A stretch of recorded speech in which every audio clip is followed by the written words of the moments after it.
Hello student, welcome to accountancy classes. Today we will discuss depreciation. Let us start. बेटा depreciation का meaning है कि depreciation एक gradual और परमानेंट डिक्रीज है in any asset from any reason. किसी भी कारण से किसी भी असेट में लगातार और परमानेंट रिडक्शन होता है जब उसकी वैल्यू में, तो उसे हम डेप्रिसिएशन बोलते हैं. फॉर एग्जाम्पल हम एक छोटा सा एग्जाम्पल लेते हैं कि आप मान के चलिए कि आपने एक अभी अभी नई कार परचेज की, ठीक है. आप शोरूम से जैसे ही उसे लेके आए हो तभी आप उसको बेचना चाहते हो. अब इस केस में जब आपने परचेज की है उसके तुरंत बाद आप बेचना चाहते हो, आपने उसको यूज नहीं किया, लेकिन फिर भी आप जितने प्राइस में उसे परचेज करके लेके आए हो उसी अमाउंट पे आप उसे सेल नहीं कर पाओगे. यहाँ उसकी जो मार्केट वैल्यू है वो डाउन चली जाएगी, उसके अमाउंट में रिडक्शन होगा. और किसके कारण होगा? डेप्रिसिएशन के कारण. ठीक है, आपने उसको यूज नहीं किया, आपने उसमें से कुछ कोई भी इंस्ट्रूमेंट, उसका कोई भी एसेसरीज जो है वो रिड्यूस नहीं की है, वहां से निकाली नहीं है, लेकिन फिर भी आप उसी अमाउंट पे उसे नहीं बेच पाओगे, सिर्फ और सिर्फ किस कारण? डेप्रिसिएशन के कारण. ओके, तो डेप्रिसिएशन जो है वो बहुत सारे रीजन होते हैं डेप्रिसिएशन के. Let us discuss the causes. First is by constant use. Constant use बेटा, जब हम चीजों को लगातार यूज कर रहे होते हैं, जैसे जैसे उसका यूटिलाइजेशन बढ़ता चला जाता है, उसको हम यूज करते चले जाते हैं, जितना यूज करेंगे उतनी ही उसकी वैल्यू जो है वो लगातार कम होती चली जाएगी. जैसे अगर हम सेकेंड हैंड व्हीकल के बारे में बात करें, तो सेकेंड हैंड व्हीकल जब लोग परचेज करते हैं तो उसमें देखते हैं कि वो कितने किलोमीटर तक उसको चलाया गया है, कितना यूज किया गया है, ठीक है, और उसी के अकॉर्डिंग उसकी सेकेंड हैंड जो वैल्यू है वो फिक्स की जाती है. तो कांस्टेंट यूज, जब चीजों को लगातार यूज किया जाता है तो उसमें उसकी जो मार्केट वैल्यू है, उसकी जो प्राइस है, उसमें भी लगातार कमी आती चली जाती है, क्योंकि हम उसको पूरी तरीके से उसके जो पार्ट्स हैं उनको यूटिलाइज कर चुके होते हैं, पार्ट्स घिस चुके होते हैं, जिसके कारण उसकी मार्केट वैल्यू कम हो रही होती है. Okay, next is by expiry of time. कई बार ऐसा भी देखा है हमने कि कुछ चीजें होती हैं उनका फिक्स टाइम पीरियड होता है कि इतने टाइम के लिए उसे यूटिलाइज किया जाएगा और उसके बाद वो ऑब्सोलेंस हो जाएगी, उसे बाहर कर दिया जाएगा. ठीक है, तो जैसे जैसे टाइम बीतता चला जाएगा, टाइम की जो उसकी लिमिट है, जो उसकी ड्यूरेशन है, उस दौरान उसकी वैल्यू टाइम के अकॉर्डिंग कम होती चली जाएगी. फॉर एग्जाम्पल अगर हम ये मान के चले कि हम व्हीकल का ही एग्जाम्पल लेते हैं, हमने एक कार परचेज की है, तो उस कार की जो वैल्यू है, उसकी जो सेकेंड हैंड वैल्यू फिक्स की जाएगी वो टाइम के अकॉर्डिंग की जाएगी कि आपने उसे कब परचेज किया था और कितने साल बाद तक उसको यूज किया जाएगा.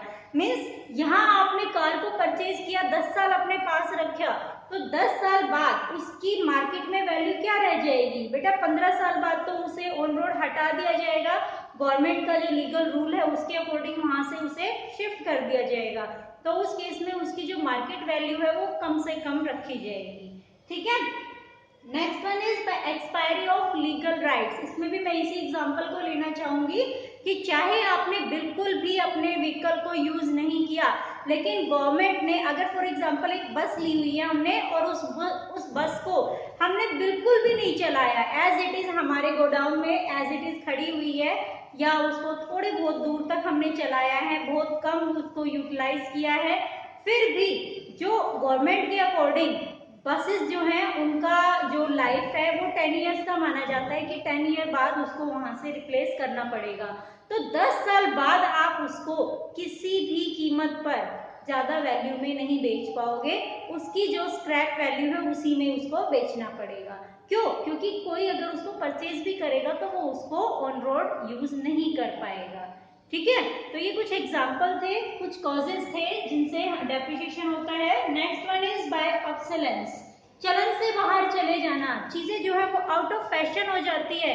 फैशन के दौर में ही देखें कि बहुत सारी चीजें जो हैं वो मार्केट में आती है, हम हमेशा क्या चाहते हैं कि हमें कुछ नया मिल जाए. ठीक है, और नए की चाह में जब चीजें बहुत ज्यादा यूटिलाइज होती हैं, बहुत सारे लोगों के पास दिखने लग जाती है, तो वो हमें कॉमन लगने लगती है कि ये तो सबके पास है, अब कुछ नया होना चाहिए, ठीक है। और इसी चाह में बहुत सारी चीजें जो है वो चलन से बाहर चली जाती है, ऑब्सोलेंस हो जाती है कि अब इसको कौन परचेज करेगा। मार्केट में भी एज इट इज वो परचेज नहीं किए किसी ने, लेकिन फिर भी उसकी मार्केट वैल्यू अपने आप डाउन चली जाएगी, ठीक है। बाय एक्सीडेंट, अगर किसी भी एसेट के साथ कोई एक्सीडेंट हो जाता है, वो डैमेज हो जाती है, तो उस केस में उसकी मार्केट वैल्यू अपने आप खत्म हो जाएगी, कम हो जाएगी। कोई भी जो सेकंड यूजर है वो ऐसी चीज को परचेज नहीं करना चाहेगा जो पहले से ही डिफेक्टेड है या उसके अंदर बहुत सारा खर्चा वो मांग रही है। तो उस केस में एक्सीडेंट का अगर केस है तो वहां जो डैमेज एसेट है उसकी वैल्यू अपने आप डिडक्ट हो जाती है। Next one is bye depletion. बेटा डिप्लेशन का मतलब होता है जो माइंस होती हैं, जो खदान होते हैं, जहां पे जैसे तेल का कुआं है, ठीक है। अब तेल के कुएं से अब मान लीजिए वहां से 2 साल हो गए हैं तेल निकालते हुए, तो कुछ ऐसा तो है नहीं कि उसके अंदर अपने आप तेल जो है वो ऑब्टेन होता रहेगा, बढ़ता रहेगा, वो तो फिक्स है, ठीक है। एक टाइम लिमिट है कि इतना अमाउंट हमने निकाल लिया, उसके बाद उसमें कमी आएगी, वो खत्म हो जाएगा, ठीक है। तो जितना वो खाली होता चला जाएगा उतनी ही उस एरिया की वैल्यू कम होती चली जाएगी। वैसे तो क्या है, जो जमीन होती है, लैंड होती है, उसमें डेप्रिसिएशन हम मानते हैं कि डेप्रिसिएशन नहीं लगता। जनरली हम जमीन खरीदते हैं तो उसकी वैल्यू बढ़ती है, कम नहीं होती। बहुत रेयर चांसेस हैं गवर्नमेंट पॉलिसीज ऐसी कुछ आ जाए या आसपास की सराउंडिंग्स में ऐसी कुछ सर्कमस्टांसेस हो जाए तब मार्केट वैल्यू गिरती है।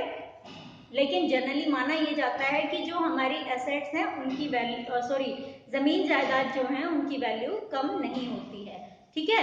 बट इन केस अगर वो जमीन माइनिंग के लिए यूज हो रही है, वहां पे एग्जांपल के लिए तेल के कुएं हैं या कोयले की खान है या और कुछ वहां पे कुछ केमिकल वगैरह निकलता है, कुछ और मेटल वगैरह निकलते हैं, तो जितना उस एरिया को यूटिलाइज किया जाएगा उतना ही उसकी वैल्यू कम होती चली जाएगी, क्योंकि वहां से जो पर्टिकुलर एलिमेंट वहां निकाला जा रहा है उसको ज्यादा से ज्यादा निकाल लिया गया है।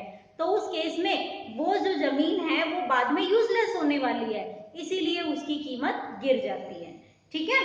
That is depletion. Next is by permanent fall in market price. अब अगर मार्केट में किसी चीज की बहुत ज्यादा बहुत ज्यादा नंबर ऑफ अमाउंट जो आइटम है वो बढ़ जाए, तो उस केस में भी मतलब कोई चीज डिमांड में बहुत ज्यादा आ जाती है, तो उस केस में भी कई बार चीजों की वैल्यू कम हो जाती है। जैसे एग्जांपल के लिए अगर हम देखें, आज से 10 से 15 साल बाद पहले अगर हम चले जाएं तो उस टाइम मोबाइल वगैरह का इतना यूटिलाइज नहीं था, इतना यूज नहीं किया जाता था। बहुत रेयर ही लोग होते थे जिनके पास मोबाइल होता था, और उसकी जो कॉल रेट थी वो भी काफी महंगी होती थी, 3 रुपए पर मिनट, 5 रुपए पर मिनट, काफी हैवी उसके चार्जेस थे, ठीक है। तो सब लोग अफोर्ड नहीं कर सकते थे उस चीज को। तो अब हुआ क्या, जैसे जैसे मोबाइल की डिमांड बढ़ी वैसे वैसे वो चीजें सस्ती होती चली गई, ठीक है। एंड्रॉयड फोन है, पहले वही चीज जो है वो 35 से 40 हजार रुपए में आ रही थी, अब वही चीज जो है वो आपको 8 से 10 हजार रुपए में, इवन 4,000 5,000 रुपए में भी वही आपको एप्लीकेशन जो है वो कई बार मिल जाती हैं। तो ऐसा किस लिए हो रहा है कि लगातार चीजों की डिमांड बढ़ रही है, डिमांड बढ़ रही है तो कॉस्ट ऑफ प्रोडक्शन कम हो रहा है, जिसकी वजह से कंपनी अपने रेट डाउन कर देती है। और कंपनी अगर अपने रेट डाउन कर रही है, एग्जांपल के लिए आपने कोई मशीन परचेज की आज से 10 साल पहले और उस मशीन के लिए आपने चुकाए 5 लाख रुपए, ठीक है। अब आप उस पर डेप्रिसिएशन लगाते जा रहे हैं, आज उसकी कीमत जो है मार्केट में रह रही है सिर्फ 10,000 रुपए, ठीक है। आपके अकॉर्डिंग आपने जो डेप्रिसिएशन लगाया उसके अकॉर्डिंग आप क्या सोच रहे हो कि 10,000 रुपए में अभी भी मैं इसको सेकेंड हैंड बेच सकता हूँ, ठीक है। जबकि रियलिटी क्या है कि वही मशीन 10 से 15,000 रुपए में न्यू परचेज की जा सकती है, तो कोई आपसे पुरानी मशीन क्यों परचेज करेगा, ठीक है। तो कुछ रीजन होते हैं जिसके कारण मार्केट प्राइस जो है वो भी परमानेंट फॉल हो जाती है। This is all about the causes of depreciation. इसमें हमने 7 कॉजेज जो है उनको डिस्कस किया। फर्स्ट इज कांस्टेंट यूज, कि लगातार हम उसको यूज कर रहे हैं, एसेट को लगातार यूज करेंगे तो उसकी मार्केट वैल्यू जो है वो डाउन जाएगी। Next one is expiry of time, कि जो उसका टाइम पीरियड है उस दौरान अगर उसको यूज कर लिया जाता है तो ठीक है, नहीं तो वैल्यू नीचे चली जाएगी। Next is expiry of legal time या लीगल राइट्स जो है, अगर किसी चीज को गवर्नमेंट ने ही बैन कर दिया है, गवर्नमेंट के अकॉर्डिंग वो रिस्ट्रिक्टेड है, तो उस केस में आप उस चीज को यूटिलाइज नहीं कर पाओगे। इसमें हम ये भी ले सकते हैं बेटा कि जैसे एग्जांपल के लिए गवर्नमेंट ने किसी मेडिसिन को, या हाँ मेडिसिन का ही ले लेते हैं, किसी मेडिसिन को रिस्ट्रिक्ट कर दिया, बैन कर दिया। अब जब उसको बैन ही किया जा चुका है तो चाहे आप उसको कितनी भी कोशिश कर लो, मार्केट में सेल नहीं कर पाओगे किसी भी कीमत पर। ओके, नेक्स्ट था ऑब्सोलेंस, की चलन से बाहर चली जाती थी, बिल्कुल खत्म था, आउट ऑफ फैशन हो गया, आउट ऑफ फैशन हो गया तो डिमांड कम हो जाती है। नेक्स्ट एक्सीडेंट, एक्सीडेंट के कारण हमारी एसेट डैमेज हो जाती है और उसकी वैल्यू कम हो जाती है। डिप्लेशन में मैंने माइंस वगैरह के एग्जांपल लिया था, जो हमारी खदानें थी, खान थी, कोयले की खान है, उसको जितना ज्यादा यूज करोगे उतनी उसकी वैल्यू कम होती चली जाएगी। और लास्ट था हमारा permanent fall in market price, जिसमें हमने डिस्कस किया था कि आज और आज से 15 साल पहले मोबाइल की जो कीमत थी उसके बारे में। ओके, कि उस टाइम मोबाइल जितने महंगे थे आज के टाइम में वो इतने नहीं है, तो हम अपने पुराने मोबाइल्स को आज की कीमत पर सेल नहीं कर सकते। ठीक है, तो आई होप आप लोगों को अच्छे से समझ में आ गया होगा कि डेप्रिसिएशन होता क्या है और उसके कॉजेज क्या क्या है। तो मिलते हैं अपने नेक्स्ट वीडियो में, तब तक के लिए बाय।